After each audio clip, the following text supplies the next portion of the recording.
नारायण नारायण। मैं हूँ कथाकार अनुराधा और हर हफ्ते लाती हूँ आपके लिए पौराणिक पॉडकास्ट के माध्यम से ऐसी कहानियाँ जो हमारे सनातन संस्कृति और सभ्यता से जुड़ी हुई हैं। कहानी शुरू करने से पहले मैं आपको बता दूं कि अंत में आपके लिए कुछ सरप्राइज है, तो अंत तक मेरे साथ बने रहें। एक बहुत सुंदर और रोमांचक संवाद पार्वती जी और शिव जी के बीच में हुआ था, जो हम इस पौराणिक पॉडकास्ट में सुनेंगे। तो चलिए सुनते हैं देवी पुराण के 23वें अध्याय से लिया हुआ यह संवाद। जब शिव जी ने कामदेव को अपनी तीसरी आंख खोलकर भस्म कर दिया, तब कामदेव के शोक से मोहित होकर सभी देवता अपने अपने स्थान को चले गए। उस निर्जन वन में जगमाता सुमुखी पार्वती ने कामदेव की पत्नी रति को आश्वासन दिया कि तुम्हारे स्वामी पुनः जीवित हो जाएंगे। इसके बाद पार्वती जी ने भगवान महादेव से कहा, देव, मुझ आदिशक्ति प्रकृति को पत्नी रूप में पाने के लिए आपने बहुत दिनों तक कठिन तपस्या की, फिर आपने कामदेव को क्यों नष्ट कर दिया? काम के नष्ट हो जाने पर आपको पत्नी का क्या प्रयोजन है? काम का नाश करना तो योगियों का धर्म है। पार्वती की इस प्रकार की वाणी को सुनकर भगवान शंकर उस समय चकित हो गए और उन्होंने ध्यान करके हिमालय पुत्री को आदिशक्ति प्रकृति के रूप में देखा। तब हर्ष से प्रफुल्लित होते हुए उन्होंने आंखें बंद कर ली और फिर सर्वलोक सुंदरी पार्वती को देखकर बोले, अपनी लीला से अवतीर्ण आपको मैं पूर्ण प्रकृति के रूप में जानता हूँ। आपको ही प्राप्त करने के लिए इस निर्जन कानन में बहुत दिनों से मैं तपस्या कर रहा था। आज मैं धन्य हूँ जो आप साक्षात देवी को मैं अपनी प्रिया सुंदर अंगों वाली सती के समान अपने सामने देख रहा हूँ। तब पार्वती जी बोली, आपके सुंदर प्रेम भाव से संतुष्ट हुई मैं गिरिराज हिमवान के घर में जन्म लेकर पुनः आपको पति रूप में प्राप्त करने के लिए आपके समीप आई हूँ। जो जिस भाव से भक्ति पूर्वक मेरी प्रार्थना करता है, मैं उसी भाव से उसके मनोरथ पूर्ण करती हूँ। शंभो, मैं वही सती हूँ जो दक्ष के महायज्ञ में आपको छोड़कर चली गई थी। मैं ही काली, भीमा और त्रैलोक्य मोहिनी हूँ। शिव जी बोले, यदि आप ही मेरी प्राण प्रयास लोचना सती हैं, तो जिस प्रकार प्रजापति दक्ष के महायज्ञ नाश करने के लिए महामेघ के समान कांतिमान भयंकर रूपिणी दिगंबरा काली के रूप में प्रकट हुई थी, अपना वही स्वरूप मुझे दिखाइए। भगवान शंभु के ऐसा कहने पर गिरिराज पुत्री पूर्व की भांति चिकने काजल के समान कांति वाली साक्षात काली रूप में प्रकट हो गईं। वे दिगंबरा थीं। उनके शरीर से रक्त टपक रहा था और उनकी भयानक आंखें फैली हुई थीं। पैरों तक लटकते हुए लंबे केशपाश से उनका स्वरूप भयानक प्रतीत होता था।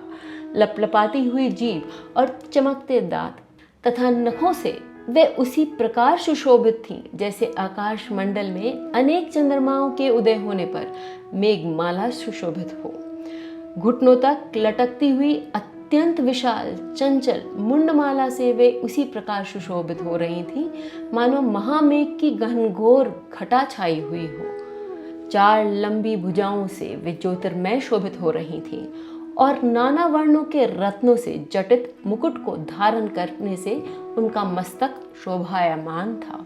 तब रोमांचित शरीर वाले प्रसन्नात्मा भगवान शंकर ने उन्हें देखकर भक्ति पूर्वक गदगदवाणी से ऐसा कहा, बहुत दिनों तक आपसे अलग रहने के कारण मेरा यह हृदय विरह से दग्ध हो गया है।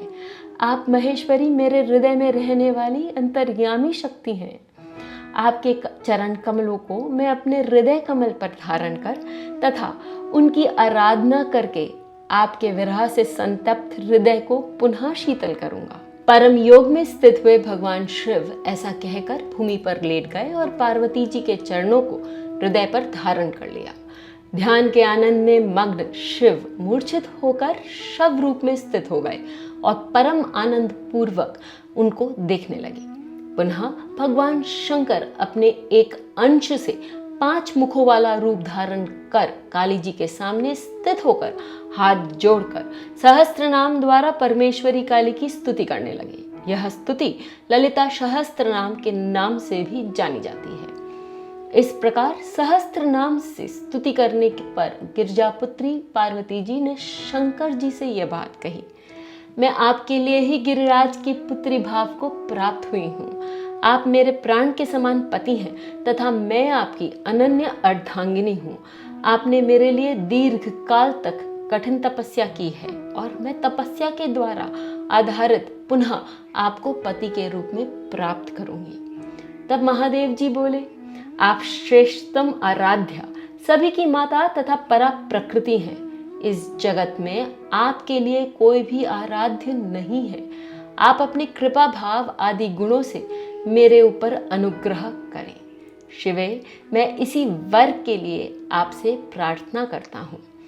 जहाँ जहाँ आपका यह सुंदर काली रूप स्थापित हो, वहाँ मेरे हृदय पर भी कल्याणकारी उस रूप की स्थापना हो और जगदम्बिके, आप इस संसार में शव वाहना महाकाली के नाम से विख्यात होंगी। आप मुझ पर प्रसन्न हो जाइए। भगवान शंकर के द्वारा इस प्रकार कहने पर प्रलयकालीन मेघ के समान कांतिमान भगवती काली ऐसा ही हो, इस प्रकार कहकर पुनः गौरी के रूप में पहले के समान परिणित हो गई। इस संवाद से हमने कई चीजें जानी, जैसे किस प्रकार भगवान शिव ने माता पार्वती को काली रूप में आने के लिए मनाया। साथ ही शिव जी ने माता से यह भी वरदान मांगा कि जहाँ जहाँ माता की काली रूप में स्थापना हो, वहाँ शिव जी की भी स्थापना हो। आइए अब बात करते हैं ललिता सहस्त्र नाम के स्तोत्र की, जिसके फल का वर्णन इसी संवाद में आगे हुआ था। शिव जी ने कहा था कि जो उनके द्वारा कहे गए देवी के इस सहस्त्र नाम स्तोत्र का भक्ति पूर्वक पाठ करता है, वह मोक्ष को प्राप्त करता है। जो व्यक्ति गंध, पुष्प, धूप और दीप से महेश्वरी की आराधना कर स्तोत्र पढ़ता है, वो परम पद को प्राप्त करता है। जो व्यक्ति अनन्य भाव से स्तोत्र के द्वारा देवी की प्रतिदिन स्तुति करता है, उसे सभी प्रकार की सिद्धियां प्राप्त होती हैं।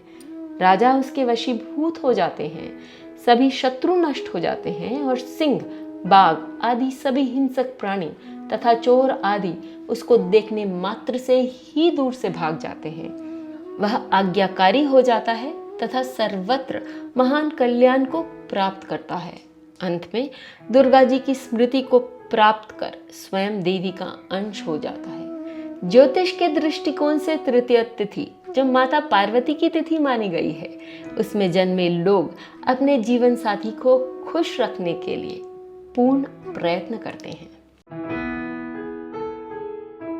नक्षत्रों और ज्योतिष के बारे में अधिक जानकारी के लिए आप मेरे YouTube और Spotify चैनल्स देख और सुन सकते हैं। आज का हमारा पॉडकास्ट बस यहीं तक। आज की कहानी हम यहीं समाप्त करते हैं। आपके आसपास ऐसे बहुत से लोग होंगे जो अपनी संस्कृति से जुड़ना चाहते हैं। उनके साथ ये कहानी WhatsApp या किसी भी सोशल मीडिया प्लेटफॉर्म पर शेयर करें और सनातन कहानियों को लोगों तक पहुंचाने में, मेरे इस उद्देश्य को पूरा करने में मेरी मदद करें। मैं आपकी कथाकार अनुराधा फिर लौटूंगी एक ऐसे ही पौराणिक कथा के साथ। नारायण नारायण।